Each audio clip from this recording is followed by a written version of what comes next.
Hello everyone, today I want to talk to you about the 1994 film Chungking Express. This is a 1994 art house Hong Kong film directed by the renowned Wong Kar-wai, also written by him and shot by Christopher Doyle, the cinematographer, and others. And it also features actors such as Faye Wong, who's also a singer, Tony Leung, and Bridget Lin. So who is Wong Kar-wai? Wong Kar-wai is a revered art house director from Hong Kong. He started directing in 1988, and prior to that and after that, he has worked as a screenwriter. He worked with Christopher Doyle, his cinematographer, in many films, among other cinematographers, who has worked on over 50 Chinese language movies. He is the director-writer for several of his films, including Chungking Express. He directed 10 films and has worked on several other films. His films can be described as a sort of visual poetry, as the visuals are very distinct and a very important part of the overall sort of narrative. And he has been openly appreciated by directors such as Quentin Tarantino, Paul Thomas Anderson, Sofia Coppola, Barry Jenkins, and many more. You can find videos of many of these directors, interviews of many of these directors, talking about Wong Kar-wai. However, only certain of these have listed out him as an influence. Now, one influential aspect of Chungking Express, and more broadly Wong Kar-wai's works, is Chungking Express's notable colorful style. It is not just an aesthetic, however. It's not just meant to look good. It's also meant to convey a sense of subjectivity and nostalgia. Wong Kar-wai's films are kind of meant to emulate memory, as we'll see, and the color is definitely a big part of it.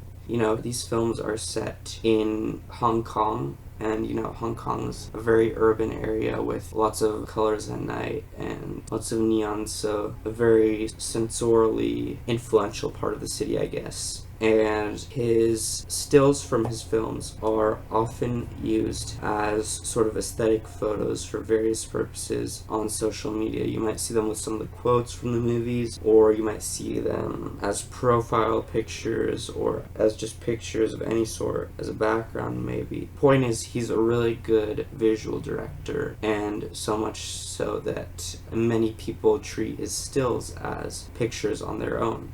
Another notable influence from Chungking Express is its fragmented storytelling. It is not extremely nonlinear to the point where you're just lost in confusion, but it is pretty nonlinear. Again, it's meant to feel subjective. It's meant to feel like you're reflecting on, or you're looking at things from the perspective of a character who is reflecting on past memories. So it is coupled with a lot of sort of inner monologues, and the passage of time can be very confusing. For example, scenarios that might take just seconds in reality could take you a couple of minutes in Chungking Express. Perhaps is meant to emulate the feeling of a really impactful memory. If you're imagining it, you might have thought it took longer than it actually did.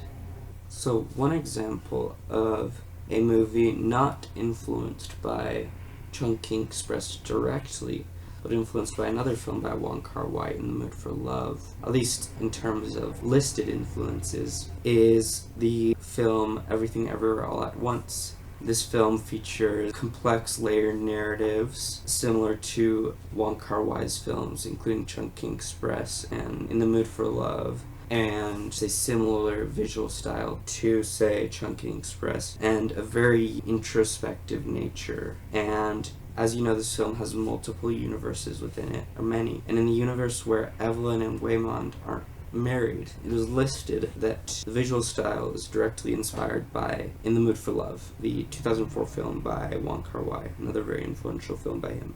Example 2 of influences from Chungking Express, the movie Lost in Translation by Sofia Coppola. The influence of Chungking Express has been somewhat directly documented on this film, and we see this with the themes of urban alienation and isolation in this movie, similar to that same theme in Chungking Express. Remember, Hong Kong is a very big city. It's very densely populated, so despite there being so many people, it can feel really overwhelming and really alienating, really isolating. So you see a lot of that in Chungking Express. You also see that in this movie as it's set in big city Tokyo. The visuals are also very similar. A lot of the same colorful, neon city aesthetic, kind of a, melancholic aesthetic.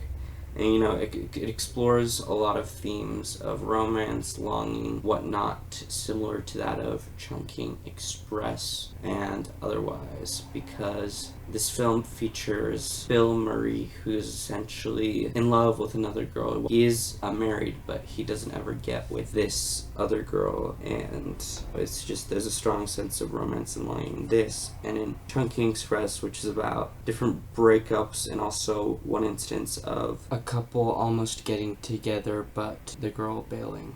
The third example I decided to list is the 2016 Barry Jenkins movie Moonlight, and Chungking Express's influence, again listed, can be seen in Moonlight's nonlinear storytelling, in its visual style, in its exploration of identity, and in just its overall emotional depth, which is very similar to Chungking Express, among other Wong Kar-wai films. It has the same neon lights, and it is somewhat non-linear, so we see a lot of similarities to Chungking Express in Moonlight. One technique popularized by Wong Kar-wai is a technique known as step printing. Now, this is a technique where you slow down the frame rate and create a very slow frame rate, and in this instance it's in a very fast context, so it creates kind of a blurry image effect, and it just creates a very nice atmosphere, which I think suits the sort of colorful atmosphere very well.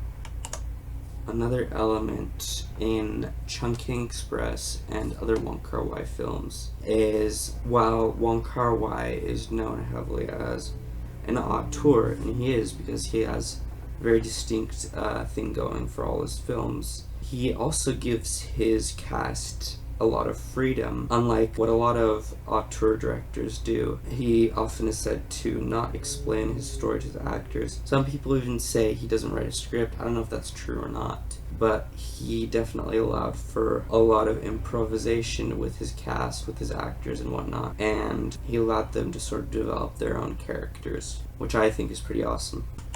Now, what are some ways in which Chungking Express has affected me? Well, I can say that this film, and especially upon reading into this film, helped me realize that style and substance are, or at least can be, deeply intertwined. We see this film with bright, beautiful colors, and you could just think of this as a nice set of images, or a nice set of video footage that just looks nice, but it has so much depth and so much meaning to it that influenced my outlook on the whole style versus substance question. It also made me see how film could be used to sort of convey subjective experience, at least one possible way. The characters are definitely relatable. It's kind of nice to see, lonely characters portrayed who share maybe an experience I've had. This film has definitely sparked an interest in Hong Kong culture for me.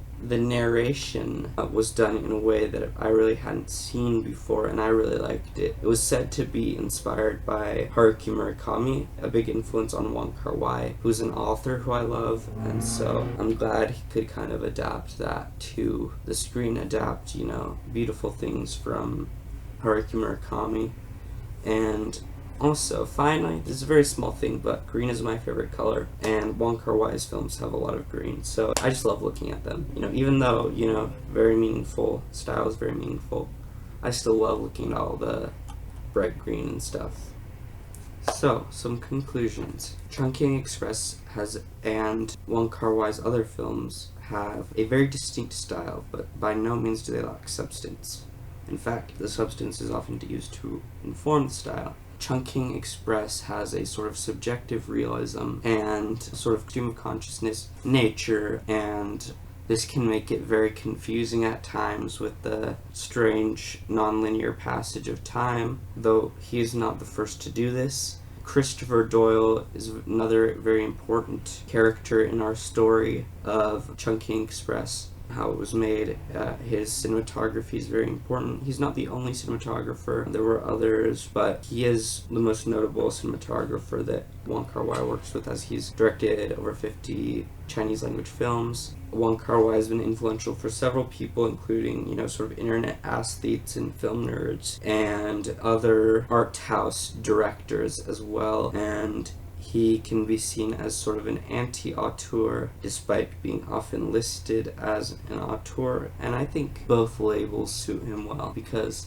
certainly he does have a lot of control over what his films look like, and they do end up being very distinctly Wong Kar-wai, but he also gives his cast a lot of freedom. And yeah, that's it.